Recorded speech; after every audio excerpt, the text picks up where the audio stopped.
Aquarius, welcome and this is your reading. Be open-minded po, hindi po halos lahat makaresonate kaya piliin niyo na lamang. And thank you nga po pala sa mga nag-subscribe, lalo na sa mga bumabalik. Ayan, ayusin ko lang po ang balasa ko. Give me the message for Aquarius. Ano yung mensahe sa'yo, Aquarius?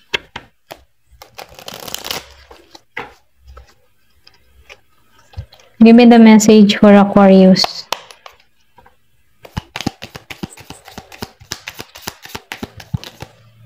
So, meron ka ditong 5 of Swords reverse. Give me the message for Aquarius. So, nakikitaan ko dito, no, yung iba sa inyo, naalisan mo na yung mga masasakit na experience, no, nakaka-moving on ka na. Nagkakaroon ka na dito ng kaliwanagan. Ito lang nakikita ko. Or pwede rin sabihin, meron dito nagpayo sa'yo, nabuksan ng kaisipan mo, naliwanagan ka. Okay? So ngayon, nakikitaan ko dito na inaalisan mo na to. Okay? So nakikitaan ko rin dito, no, na tinatanggalan mo na yung mga masasamang experience na naranasan mo. Okay? Pinapalaya mo na yung sarili mo sa sitwasyon. Kasi dumating yung point na nanahimik ka din dito okay? Ito lang nakikita ko. Kumbaga, nagnilay-nilay ka at itong pagninilay-nilay mo, nagkaroon ka ng mga bagong idea or pwede rin sabihin nagkaroon ka ng pagbangon sa sarili mo, no? Ito lang yung nakikita ko. So, nafe-feel ko din dito, no? Meron ka ditong tao na ginawa kang option. Okay? Yung iba sa inyo, no? Ginawa kang option. So, meron tong pagka-devil energy. Kumbaga, binaliwala ka nito, okay? Or pwede rin sabihin na, ayun nga, yung sinabi ko kanina, ginawa kang option, hindi ka pinahalagahan. Yung iba, no, hindi halos lahat. Pero ganun pa man, no, nakikitaan ko dito, tapos ka na dito, okay? Itong sa masasakit na experience na to. Merong Year of the Dragon, Year of the Snake, okay? So, meron talaga nga ditong, separation na nangyari dun sa iba sa inyo, no? Okay, meron dito, kumbaga, meron ka ng kadiling dito na Gemini, yung iba sa inyo, Gemini, Aquarius, and Libra. Naalisan mo to ng buong tapang, okay? Kumbaga ngayon, magaan lang yung pakaramdam mo, no? Nakakaahon ka, naalisan mo to, nagkaroon ka dito ng kaliwanagan. So ngayon, nakikitaan ko dito na nire-release mo na to mga nangyari in the past. Ganun lang yung energy mo, no? Kumbaga, ayaw mo na tong tambayan pa. Kumbaga, tapos ka na doon, okay? So, nakikitaan ko rin dito, unti-unti na nawawala yung pagmamahal mo sa tao na to. Ito lang napipil ko. Kasi, nalaman mo na toxic lang to sa'yo. Okay? Ito lang nakikita ko. Give me more information. Ano pa yung mensahe? Or pwede rin sabihin nyo, iba sa inyo, meron ka ditong mga tao sa paligid mo na very toxic. Okay? Pero, hinahanap mo dito ay yung kapayapaan mo. Okay? Ito lang yung nakikita ko. So, nakikitaan ko dito na wala ka ng offer para sa tao na to. Kumbaga, next chapter na agad. Ganun lang yung energy mo. Wala ka ng offer dito, wala ka ng pagmamahal, or pwede rin sabihin wala ka ng amor dito. Kumbaga, pinatay ng tao na to yung nararamdaman mo. Kaya, kung bakit, nawawalan ka na ng pagmamahal sa tao na to. Ito lang yung nakikita ko, no? So, dito sa 7 of Swords, kinat mo na to inalisan mo na to. Kumbaga, wala ka ng offer, okay? Give me more information.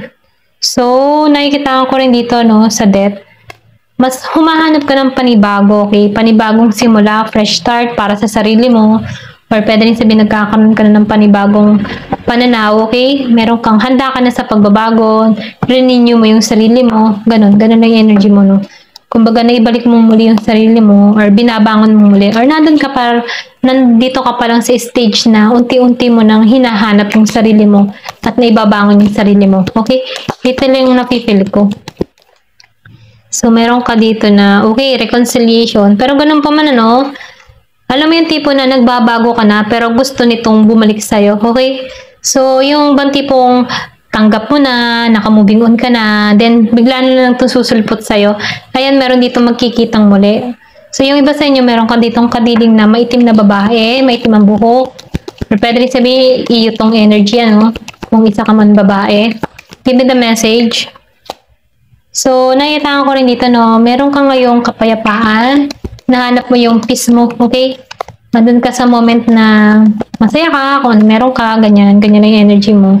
So, nakikita ko rin dito na mapagmahal kang tao, okay? Kaya itong tao nito gustong bumalik eh. Gusto yung energy mo dito kasi nararamdaman niya yung feeling home sa'yo, secure siya sa'yo, okay? Kasi nakikita ko dito na mahalaga sa'yo yung family-oriented, ganun. Ito lang yung nakikita ko. So, nakikita ko rin dito, no, meron ka ditong malapit na kaibigan na pinapahalagahan ka, okay? Pwede yung merong tong secret, okay? Secret admirer sa'yo, yan. Dito lang na-feel ko, meron dito nangganap nitong Mars. So, ayan, give me the message or pwede rin mahalagang may mahalagang pangyayari na naganap nitong Marso. Okay? Give me the message. Ano pa yung mensahe?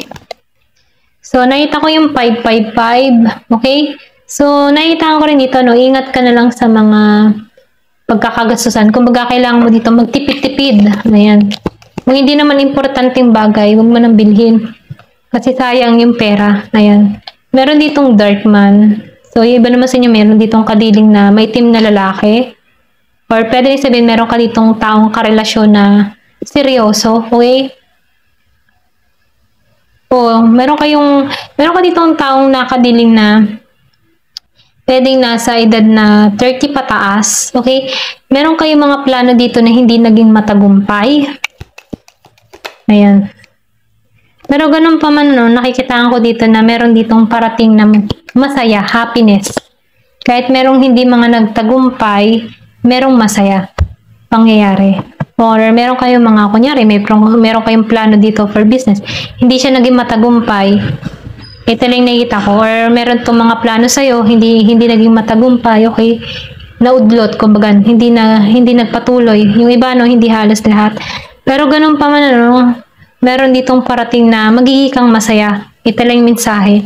Then, nakikitaan ko rin dito, meron ditong patungo sa'yo na for family matters or yung tipo na pwede rin gusto makipag-ayos para sa pamilya, buuin ng pamilya, mga ganun ba? So, kung asawa mo to, no, na nagkaroon kayo ng hidwaan or separation, so meron ditong makikipag-ayos. Yung iba, hindi halos lahat. Pero ganun pa man, nakikitaan ko dito na natuto ka dito, okay? Kumbaga, itong naganap sa inyo ay lesson para sa'yo, okay? Oh, may rainbow. So, nakikitaan ko rin dito na tapos na yung bagang may hirap na sitwasyon. Kumbaga, nakaraos ka doon, ano? Kumbaga, kung itong mga nangyari sa iyo, ito is over na, okay? Kumbaga, pinalalaya mo na yung sarili mo, natuto ka na dito, kumbaga, nilalawakan mo yung pananaw mo sa buhay, okay? Tanggap mo na, ganun. Ganun lang yung energy mo. So, nangyari to April or pwede rin itong March, natanggap mo na lamang, okay na ako, ang ganun. Ganun yung energy mo. Kasi nakikitaan ko dito na naiaayos mo na yung sarili mo eh. Okay? Kumbaga, maybe nandun ka sa stage na nagsi-self-love ka, nagsi-self-care ka, iniingatan mo yung sarili mo, ganun lang yung energy mo. So, meron ka ditong tao na matigas ang ulo, kaya maybe ayaw mo na ng ganito, ayaw mo na ikaw ay pasasakitan pa ng ulo, kaya pinakawalan mo na to. Pwedeng meron nangyari nung April or March, okay? Pwedeng 2 buwan na kayong hiwalay, yung iba sa inyo, no? So, broken bridge. So, nakikitaan ko dito na hindi naging matagumpay eh. Kumbaga, hindi nyo na-overcome yung problema. Kumbaga, nagtapos na talaga. Okay, wala nang second chance dun sa iba. Okay, hanggang dun na lamang. Ito na yung nakikita ko. So, kumbaga, nagkaroon kayo ng separate way or ayan, ito lang yung mensahe, ano. Pero ganun pa man, ano, imbes na ikaw ay malungkot dito, nag-celebrate ka dito at naging kang masaya. Kasi, alam mo yung feeling na, malaya na ako, okay? Ganun. Ganun lang yung energy mo. Naging kang malaya, naging kang masaya, okay, natanggalan mo na to. Pwede rin sabihin na sobrang pasakit tong tao na to, kaya masaya ka na ngayon, okay? Na-overcome mo to. Iba sa inyo 2 months ng hiwalay. Ito lang nakita ko, naganap to nung March or April. So, nakikitaan ko rin dito na meron ditong Year of the Dragon, Year of the Dog, Year of the Horse. Ayan. Ito lang yung nakikita ko. Meron ding Year of...